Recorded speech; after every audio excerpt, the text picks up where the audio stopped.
It's a beautiful day outside for the what will be our last day here at the Hershey area. We're not going to the show today.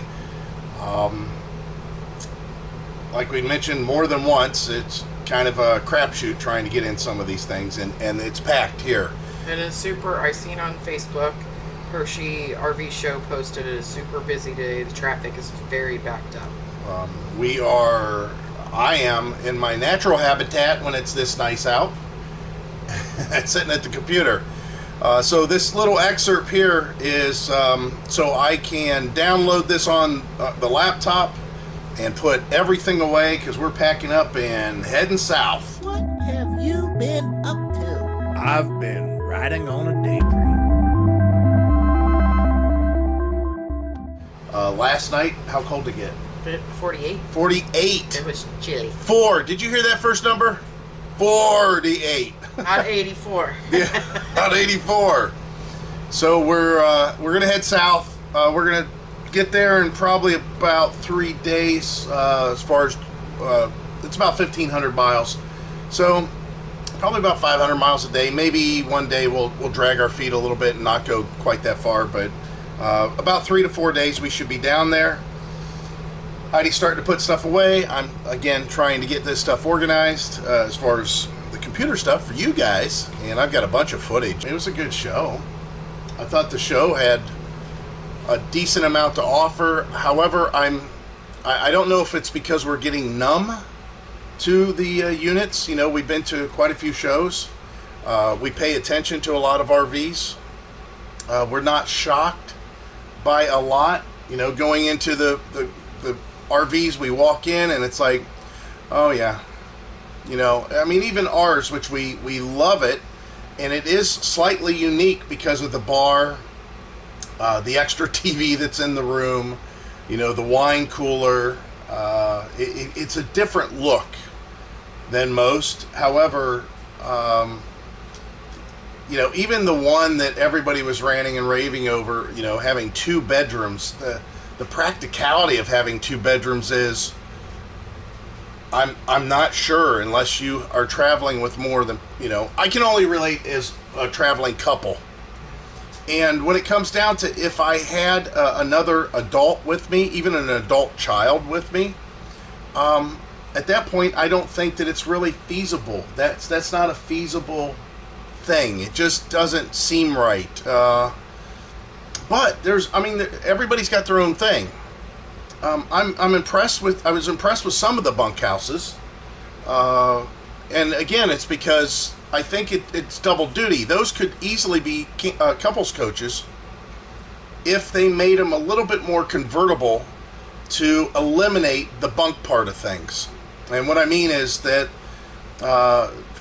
not make it awesome as a bunkhouse and not make it awesome as a potential office space, but try to do something in the middle that they can be a lot closer to both of those things than just leaning towards the bunkhouse. So for the most part, bunkhouses look like great bunkhouses. Can you store stuff back there? Yes. Could you make it an office? Yes.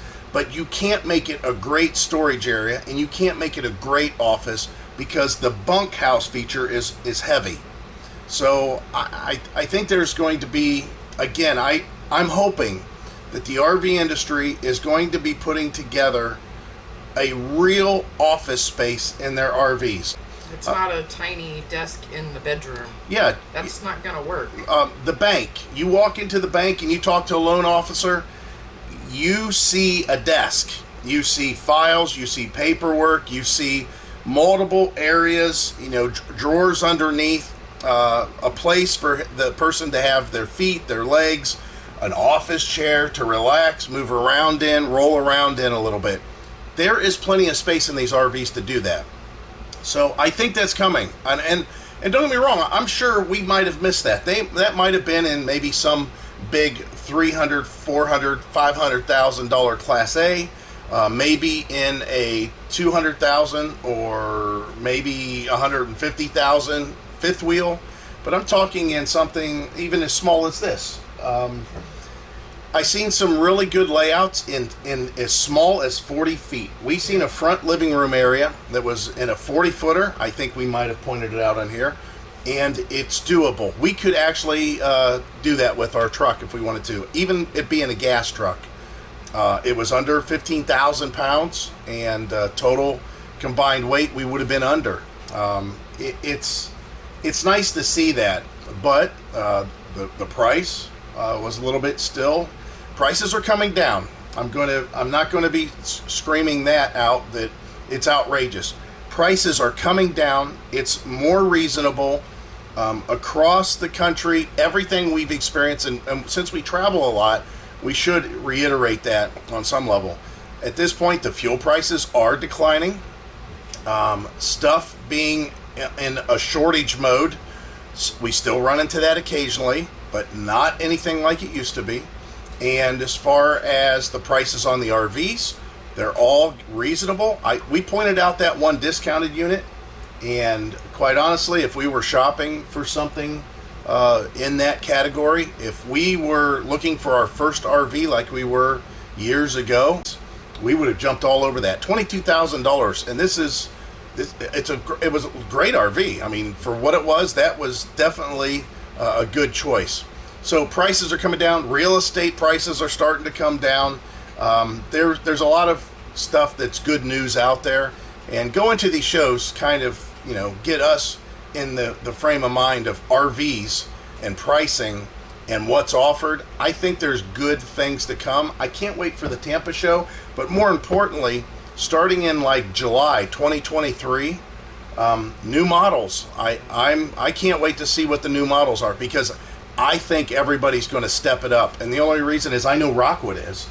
I know Rockwood's, changing and trying to release some new models. We already got a sneak peek of one there at the Frog Rally. And I think that the other vendors, if they even just sit back and observe, they can see when people walk in and just, oh yeah, oh, the cabinet this, refrigerator that, same layout, how comfortable are the seats, what's the bedroom look like, how is this bathroom laid out, is there enough room around the toilet, is the shower tall enough? Okay, on to the next one. Maybe they look at the pass-through storage or the storage in general. Other than that, it's cookie cutter. It's essentially the same. And the sad part about that is quality units like Rockwood, some of the other manufacturers that have been around for a while and have been making decent units, the quality gets lost in the translation because people just see it as a commodity. They just see it as yet another fifth wheel with the same layout as the 10 others that they looked at, and they really don't look at the quality of what's being built. And Heidi got hold of a couple of them, and it reminds us how bad things can be or how cheap things could be built. Because we see it on a daily basis. We got pretty good quality in here. So whenever we get in some of these units and we open the cabinets and they're springy and the floor soft underneath our feet, and just the fixtures and the cabinet doors, and some of them don't have latches on them, and I mean just little stuff like that, it reminds you why you want to go into a quality unit. So I hope that the manufacturers start taking heed to that and try to keep the quality, but realize that no matter how quality a rock is, at some point it's still a rock. Now I'm not referring to rockwood, but I'm just saying that you can only look at and appreciate how good a rock has been formed so much to realize that there's other rocks out there that might be more appealing that aren't formed quite as well. I'm sure that analogy didn't work out so well, but it's just, there's at some point you start talking to yourself, say, well, it is just an RV. And even inferior quality products, if they got a better layout, people will say, well, you know what, maybe I can deal with the wood not being real, and maybe I can deal with so the components being misplaced a little bit, because I like the way the layout is. I like the way that it feels, and the feng shui. In if there's even such a thing in an RV, which I believe there is on some level, there's a vibe. You get a vibe and a feel when you walk into some of them. Some of them you walk in and it just feels all enclosed and it's tight and it's like, God, there's hardly any light. Other ones you walk in and they could be pieces of junk, but you're like, wow, look at these. Look how much light is coming through this, and look how open it feels. So I think that's the balance. What do you take away from that? I think you're spot on that. I totally agree. Just because you want to RV, you need to make sure you look for a quality product, because you're not going to be happy. Right. But you're going to find, like I said, or you know, you got something that fits though. Yeah, something that fits also. Yeah. What do we say? 70%. I'll drop it to 70. I used to say 80, but there's a lot of people out there, I think, that have higher criteria even than I did. Right. So yeah, if you can find something that fits 70% of your needs, and you're kind of already getting to the point of being tired of shopping for RVs, just go with that and start living. Quit shopping, start living. That should be a motto, or a motto, I should say. Yeah, you should make that your motto. Quit shopping, start living. So yeah, I've seen a lot of deals going down. We've got people here. I talked to the neighbor over here. I think he's from Jersey. Yeah, he's got Jersey tags. He bought his unit a year ago. It's a 2021. He knew when he got into it that it wasn't quite the quality that he thought it was going to be. He knew when he bought it that way. But now that he's on the road, he's back and he's shopping, because now he knows that was his really, even though his whole family was into RVing, that was his first RV, his first experience personally. So he's at the show, hoping, crossing his fingers, that there's a good deal to be had up there in something that will meet his needs a little bit more than what he currently has. The nice thing is it's 1 year old, and most of those dealers up there are looking for trade-ins. So again, I don't know how late this is going up, and I just want to kind of summarize what we saw, and you know, give us your 2 cents in the comments. What have you guys, when you go shopping for RVs, or if you went to the RV show, how did you feel about it? What was there anything that knocked your socks off? Was there anything that you really wanted when you left, enough to sign the dotted line and start making payments? Or did you feel like it was the same old, with some exceptions? That's what I kind of got. That's how I felt about it. There was some exceptions there. Not many, and I think it's just a lot of it's getting out of COVID. Yeah, I think that's the other thing. Like she said, everybody got so far behind on COVID, they were just worrying to try to catch up to get units that were ordered fulfilled with the shortages. Make a whole bunch of changes. They didn't want to make any changes. Right. They were cutting back on what they were offering and not thinking about coming out with new stuff, just because they were trying to satisfy the masses with a few offerings. I think that might change, and again, I still think that we're going to see that in the new model year in July 2023. Here's the thing about that. I hope that these manufacturers for the Tampa show have all of their new products. They have demos. They have experimentals, whatever you want to call them. They have prototypes. I would love to see them up there with prototypes. So that would still give them, you know, this is going to be in January, middle of January. That would still give them, you know, 6 months to refine and have them released. But I think at this point in time, we're talking September. You got September, October, November, December, January. You have 5 months, if you haven't already, to start working on those prototypes so we can see them at Tampa.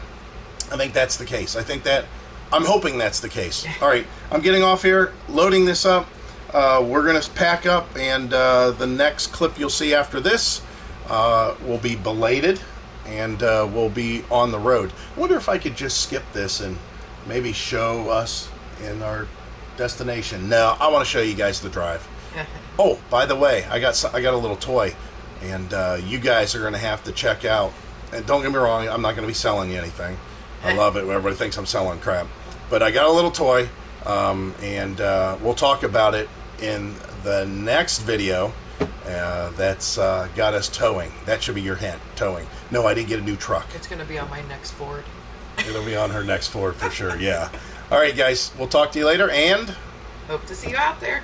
Bye. Out where? Hope to see you out there, somewhere. Bye.